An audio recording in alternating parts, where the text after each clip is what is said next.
normally for my Forge videos, I showcase some custom cards that I have created, and I talk about my design decisions behind why I have created them or thought about them or would like to see cards like them in the game. And though I'm not a professional card game designer, right? I've played I've played games my entire life, and I'm a giant game design nerd. I will talk game design all day long. I love it, so it's kind of like my amateur passion project, if you will. So that's why I do the Forge series. That's why I usually do custom cards. But the very first video I made when I started the Forge series was actually a series of recommendations for some card changes that I wanted to see. Some were reworks because I felt like cards were not fitting the role that I thought they were meant to. Others were balance changes, and I'd like to go back to that. So at least for this video, don't panic. We're still going to do custom card stuff, and I got some stuff coming on the horizon. But for this video, I wanted to go back and take a look at some cards that are frequently complained about and talk about how I would potentially address them. And, you know, again, the reasoning or decision making behind why I would address them in this fashion. So without further ado, let's start with Shadowfen Priest. So Shadowfen Priest is very often complained about because of its ubiquity. It is played in basically any endurance deck that you run. Aggro likes it, mid-range likes it, control likes it. It's incredibly versatile. I think it even gets ran in tribal orcs. Unless you're just, for flavor, hardcore going only orcs. You can even run it in that, right? It's just that good. One of the ways that I would consider addressing this, to maybe tone that down a bit, is to just go with a very minor tweak. I would change it from a 4/4 to a 3/4. And there is a reason for that, right? So Legends has a few other examples where certain cards are very clearly an amalgamation of other cards. Maybe the easiest way, or the easiest example to explain it, would be to take a look at Manticora. Manticora, it costs 10, it has a 6/6 guard body, and it destroys a creature when it enters play. This very clearly is similar to being a combination of the cards Mountain Tyrant, which has a 6/6 body, and Edict of Azura that can destroy a creature. Now, Edict of Azura also can destroy supports, right? And it doesn't have to necessarily be in the same lane. It can go anywhere. So it's not a true, just straight combination, but you do get a 6 cost and a 4 cost combined onto, the 10 cost body. And as a result of it taking one card slot instead of multiple, you just kind of miss out on some of the flexibility, right? That's the drawback. But that's a very clear case where, one card is a representation of almost directly combining two other cards. So if we use that as an example, and we take a look at Shadowfen Priest, Shadowfen Priest is kind of like Vicious Drow, which is a 3/4 for 4 that destroys a support. And it's also kind of like Suppress, which costs 0 and can silence a creature, but combined. Now, the difference, though, is that obviously, one, Vicious Drow is a neutral, so it should be theoretically overcosted because it can go in any color. But Suppress only targets creatures and not supports. So, to go from that 4 cost to the 5 cost, we're actually gaining flexibility. We're going the other direction of the Manticora change. But I think that that's entirely fair. I think that Shadowfen Priest, if I'm being honest, still sees play as a 3/4. It just loses a little bit of its late game tradability, right? I think that's one of the big issues with it, is that if you play it and you kill support, you put a body on the board and you ruined their tempo, right? And if you play it and you silence something, chances are you're also getting a very high quality trade. With the Priest, there is a lot of things that have a 4 back end. For me, when it comes to power level, the two big milestones are 2 and 4. There's a lot of creatures that are 2 or less in terms of health, and then there's a lot of creatures that are 4. So hitting that 4 threshold is a big deal. I think changing Shadowfen Priest just a little below that to a 3/4 brings it more in line with, again, some of the other existing examples, brings its power level down just a little bit, but still maintains the flexibility of the card, which I honestly feel like is like the identity of that card. I think that if you, take away one or the other, it's just not as like fun or effective. So the next one that I want to talk about is everybody's favorite random card in the game, Mundus Stone. Mundus Stone is just one of those cards that just, I don't know, like it doesn't necessarily feel overpowered, but when you lose to it, it feels really bad, and it really sucks when like somebody plays it and then on the next turn they spam the board and they just get like keywords all over the place, right? It's a card that's oftentimes complained about by new players and veteran players, and I don't know how you keep the spirit of the card without maintaining some level of randomness, but I do think that there are some ways to rein it in. So, the proposed change that I would settle on would be to actually change Mundus Stone to be a support that has an activation. And I would like to see it just have unlimited uses, but have you activate it to give a friendly creature a random keyword. Now, this goes a couple of different ways. One, it means that you can no longer then just get like infinite value. Well, I mean, you can get infinite value, but like the big issue with Mundus Stone is like when you play Mundus Stone as a control player, and then the next turn you drop like, two 2-drops, or if you've got the ring and you manage to have charges, right, you drop like 3 2-drops, and your Windkeep Spellsword that has ward already also gets guard, and something else gets guard, and then you just wall up and you start just getting every keyword possible, right? Like it very quickly just puts games out of reach for players. So by making it use-based, you can no longer just mindlessly spam the board for just like free value. You have to make decisions, and you have to say, all right, this is the thing I want to try to give a random keyword. The decision-making process is bolstered by the fact that you can then try to focus on, all right, this one already has like ward, so it'd be really great if I could give it like drain or guard, so I'm going to target this one, as opposed to just whatever I play is a roll of the dice.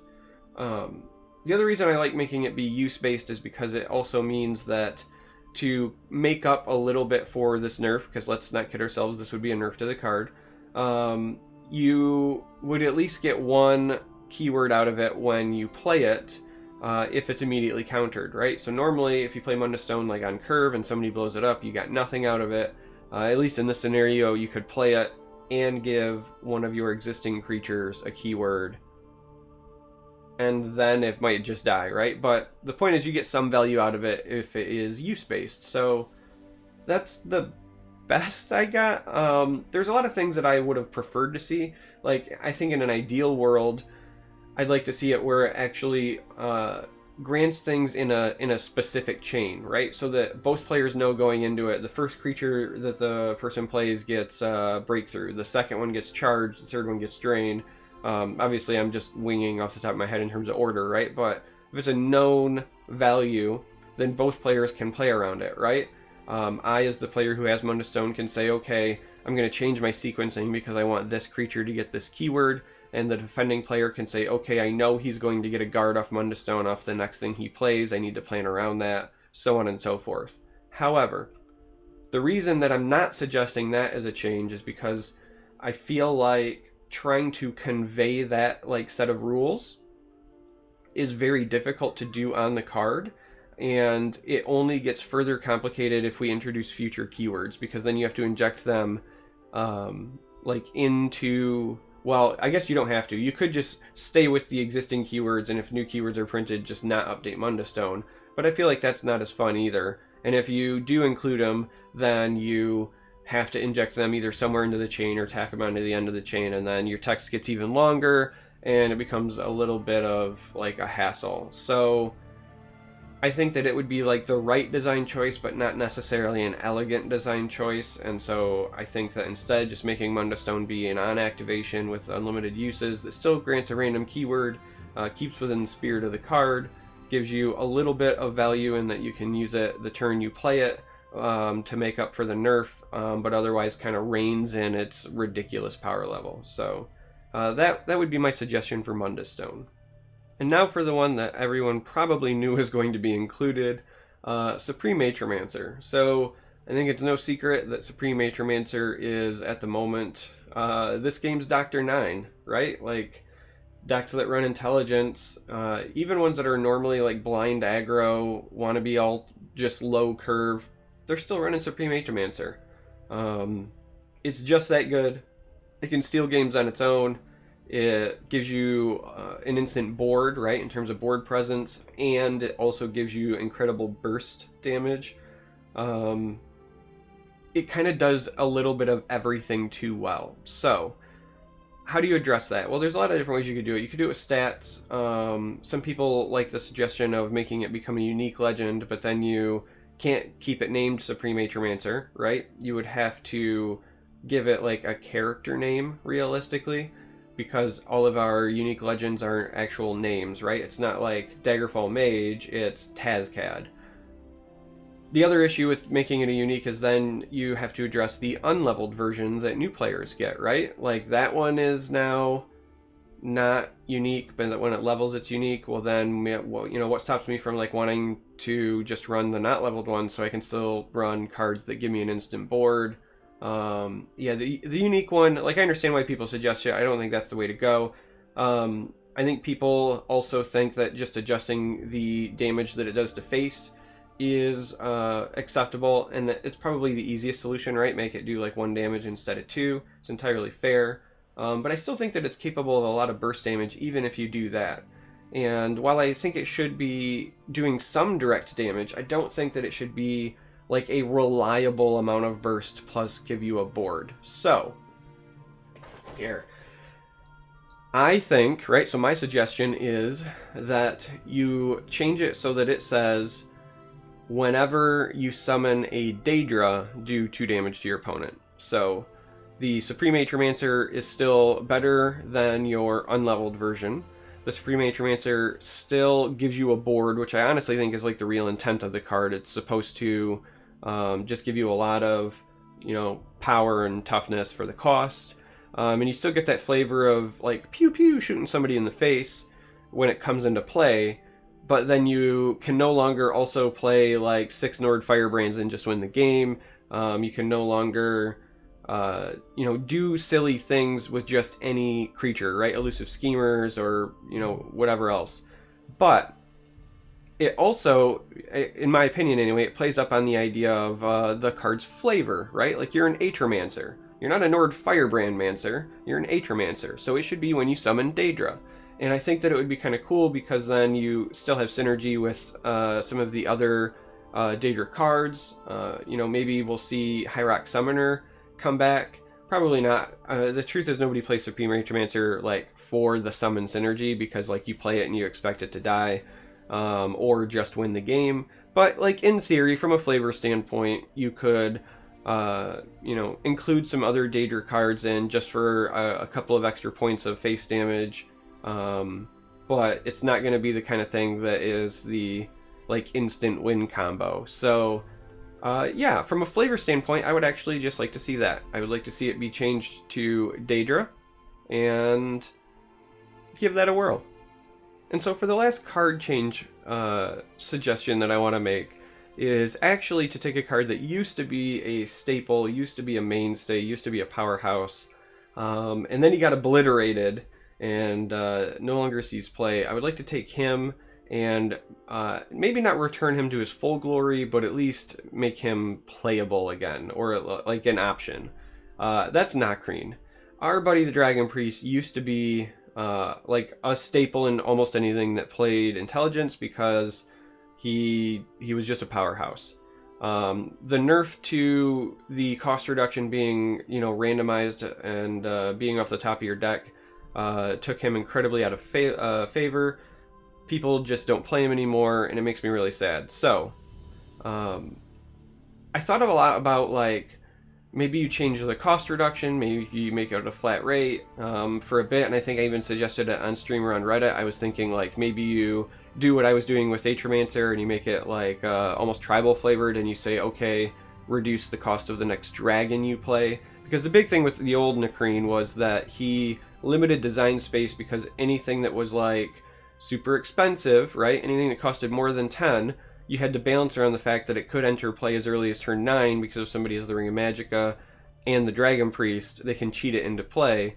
Now, that's a problem. So, even though I thought maybe Dragon was the right way to go, you know, if we see other cool big endgame dragons like Odahviing printed later, there's still some design space limitations there. So I decided to go all the way back to the drawing board, and we're going to suggest like an entirely new rework based on the way the character was in the game Skyrim. So if you guys remember him in Skyrim, when you fought him, he casted spells, he could summon a Storm Atronach. In fact, here, we'll put this up. From the Elder Scrolls Wikia page, like literally from the interactions, it says, Nakreen can be encountered with within the Nordic ruin of blah blah blah blah blah. Alright, we're gonna skip that part. Let's get to the important part. Nakreen knows spells from every school of destruction, can summon a Storm Atronach, and wields a Dragon Priest staff. However, he favors Icy Spear and Incinerate. So, how do we reflect that, right, that experience in the card game? I think that you make it so that when he enters play, he also summons a Storm Atronach and adds an Ice Spike to your hand, right? At his current cost of 9, you'd be getting a 5/5. You would be getting the 7/5 with Ward, right? So you're getting a total of like a 12/10's worth of stats, which is a lot, but we are talking about a unique legend. You know, Tazcat is 9. He gives you theoretically a 10/10's worth of stats, but he also offers Charge and Breakthrough, but one of them's on a Last Gasp. So this is like a 12/5. You don't get Charge, but you do get both of the creature values up front. And so by adding the Ice Spike to your hand, you get the cool like Icy Spear, like context flavor reference. All the versions of Nakreen in the past let you draw a card. In this case, you're kind of deferring the draw card portion to when you play the Ice Spike, so he'll still, like in theory, get you that cycle or that kind of card advantage, but there's an additional cost investment to get that. And I think that, you know, again, it's gonna fit the flavor of the character from the game. It's going to hopefully, you know, make him at least playable. Even though it's not at all close to the old iterations, I think that this would be at least worth looking at. Now, even if he ends up being a little too strong, too weak, then you could again maybe adjust his Magicka cost to compensate.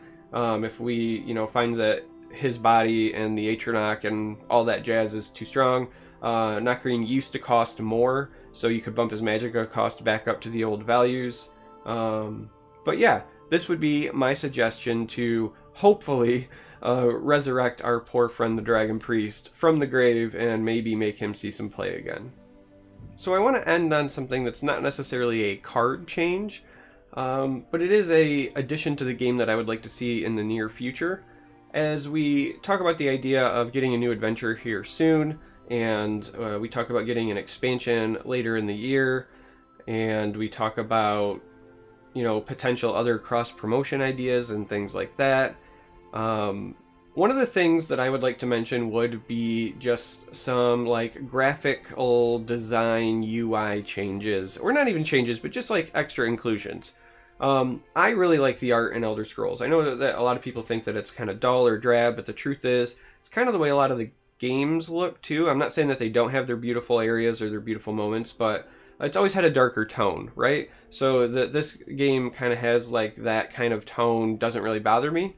But I think it's a fair criticism that new and veteran players alike make when they say that the game board just feels brown and kind of drab.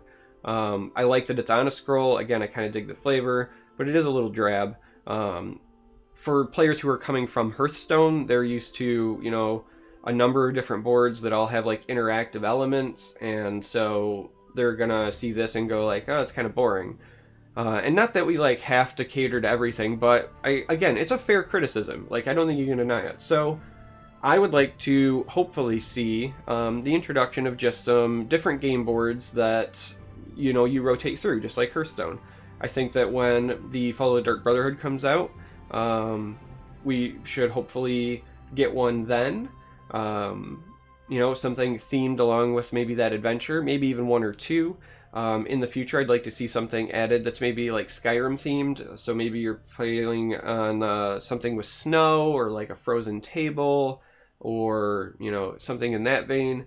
You know, as we see more Elder Scrolls content get released, as we get more expansions, you know, as that stuff comes out, I would just like to see them, you know, inject some life into the game board. So yeah, I don't have like an example to show. I feel kind of bad, but the truth is, my graphical design skills are relatively limited in that I can take existing things and edit them and do pretty well. But if it's, you know, being an artist from scratch, right? Like if I was going to try to go like, this is the board I would love to see, I'm just not skilled enough to do that. Sorry, gang. So anyway, that was what I wanted to end with just the idea of I'd like to see some more game boards. I'd like to see some themed to our adventure coming, themed to our expansion coming, themed to previous games, fun stuff like that. You know, throw players a bone, give them an interactive thing or two. I like dragging the mouse around and getting the runes, right? Sometimes I do that when I'm kind of just bored or my players are open or whatever. So, you know, give us some of that. And that's it. That's it for this episode. Next one, we're going to go back to custom cards. So, you know, keep an eye out. I don't know when it's going to be, but hopefully soon, because I've got some of the stuff made. I just have to do some editing. So I appreciate you hanging out. As always, I hope to catch you next time.